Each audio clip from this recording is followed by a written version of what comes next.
ഒരു ഘട്ടത്തിൽ തിരുവനന്തപുരം യൂണിവേഴ്സിറ്റി കോളേജിൽ ഇടിമുറിയൊക്കെ നമ്മൾ അടിച്ചു പൊളിച്ചു, ഇനി അവിടെ ഇടിമുറി ഇല്ല എന്നും എല്ലാം ഭദ്രമായി എന്നുമൊക്കെയാണ് കേട്ടത്. പക്ഷെ ഇപ്പോൾ ഇന്ന് വീണ്ടും ഒരു ശാരീരിക ശേഷി വെല്ലുവിളി നേരിടുന്ന ഒരു കുട്ടിയെ അതിക്രൂരമായി മർദ്ദിച്ചതായി പരാതി ഉയർന്നിരിക്കുന്നു. പരാതി ഉന്നയിച്ചത് പ്രതിപക്ഷത്തെ KSU അല്ല, ആദ്യം അത് ഉന്നയിക്കുന്നത് AISF എന്ന് പറയുന്ന കേരളം ഭരിക്കുന്ന മുന്നണിയിലെ രണ്ടാമത്തെ കക്ഷിയുടെ വിദ്യാർത്ഥി വിഭാഗമാണ്. അതുകൊണ്ട് തന്നെ രാഷ്ട്രീയമായ ഒരു ആരോപണം എന്ന് അതിനെക്കുറിച്ച് പറയാൻ പറ്റില്ല. ASFകാർ ഇതിനു മുമ്പ് തന്നെ നിരവധി ആരോപണങ്ങൾ SFIക്കെതിരെ ഉന്നയിച്ചിട്ടുണ്ട്. SFIയുടെ ഇടിമുറിക്കെതിരായിട്ട് ഇപ്പോൾ ഗാന്ധി യൂണിവേഴ്സിറ്റിയിലാണെങ്കിൽ ഇപ്പോഴത്തെ SFIയുടെ നേതാവ് ഹർഷോ വളരെ മോശപ്പെട്ട രീതിയിൽ ഒരു ദളിത് പെൺകുട്ടിയോട് സംസാരിച്ചതായി ഒക്കെ വാർത്ത വന്നിട്ടുണ്ട്. AFSF തന്നെയാണ് അവിടെയും പരാതിക്കാർ. ASFന് ഒരു വലിയ ശേഷിയൊന്നുമില്ല, CBIക്ക് ഇല്ലാത്ത ശേഷി ASFന് അവിടെ ഉണ്ടാവാൻ. എങ്കിലും വീണ്ടും തിരുവനന്തപുരത്തെ രാജകീയ കലാലയം യൂണിവേഴ്സിറ്റി കോളേജ് അവിടെ ഉള്ള അതിൻ്റെ പഴയ രൂപത്തിലേക്ക് എന്ന് പറഞ്ഞാൽ ഇടിമുറികളും ഒക്കെയുള്ള രൂപത്തിലേക്ക് തിരിച്ചു പോകുന്നു എന്നൊരു ഭയം ആളുകൾക്കുണ്ട്.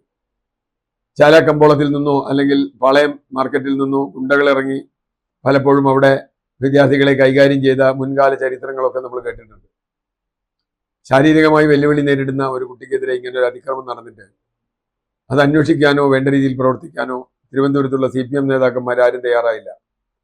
യഥാർത്ഥത്തിൽ SFIക്കാർ കുറെ കാലമായി ഇപ്പൊ ചെയ്തുകൊണ്ടിരിക്കുന്ന മുഴുവൻ CPM എന്ന രാഷ്ട്രീയ പ്രസ്ഥാനത്തിന് വളരെ വലിയ കളങ്കമുണ്ടാക്കുന്ന തരത്തിലാണ്. അപ്പൊ സിദ്ധാർത്ഥന്റെ കേസിൽ ഇന്നിപ്പോ നമ്മൾ കണ്ട ഒരു വിധിയുണ്ട്.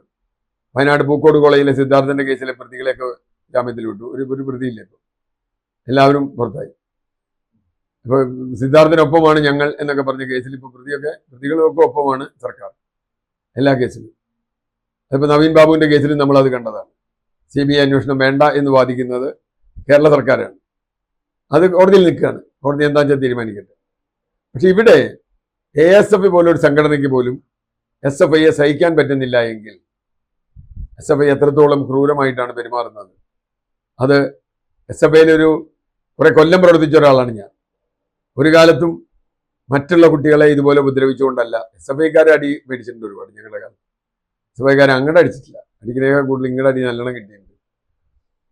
അങ്ങനെയാണ് നമ്മൾ അടി കൊള്ളണമെന്ന് ഞാൻ പറഞ്ഞില്ല, പക്ഷെ അടിക്കാതിരിക്കുകയും വേണം SFIക്കാർ എന്ന് വിശ്വസിക്കുന്ന ഒരാളാണ് ഞാൻ. ആ വിദ്യാർത്ഥി പ്രസ്ഥാനം അതിൻ്റെ മാതൃപ്രസ്ഥാനം പോലെ തന്നെ തകർച്ചയിലേക്ക് പോവുകയാണെങ്കിൽ അവരെ രക്ഷിക്കാൻ അവർക്ക് മാത്രമേ കഴിയൂ. SFI ഇടിമുറിയും അതുപോലെയുള്ള സംവിധാനങ്ങളും ഒക്കെ ഉപേക്ഷിക്കും എന്ന് ഞാൻ അങ്ങനെ പെട്ടെന്ന് പ്രതീക്ഷിക്കുന്നില്ല. അതിന് നിയമപരമായി കേസെടുക്കണം. അവിടെയാണ് ഒരുപാട് കൊലപാതക കേസിലെ പ്രതികൾ ഒളിച്ചു നിന്നത്. അവിടെ നിന്നാണ് PSC പരീക്ഷയിൽ കള്ളത്തരം ചെയ്ത ആളുകൾ താമസിച്ചത് ഒക്കെ ഉണ്ട് അതിനകത്ത്. ഏതായാലും തിരുവനന്തപുരം യൂണിവേഴ്സിറ്റി കോളേജിൻ്റെയും SFIയുടെയും അഭിമാനം തിരിച്ചു പിടിക്കണമെങ്കിൽ പരസ്യമായി ഇക്കാര്യത്തിൽ മാപ്പ് പറയണം. ആ കുട്ടിയുടെ ആരാണോ ദ്രോഹിച്ചത് അവരെ ശിക്ഷിക്കാൻ, നിയമപരമായി ശിക്ഷിക്കാൻ തയ്യാറാവണം.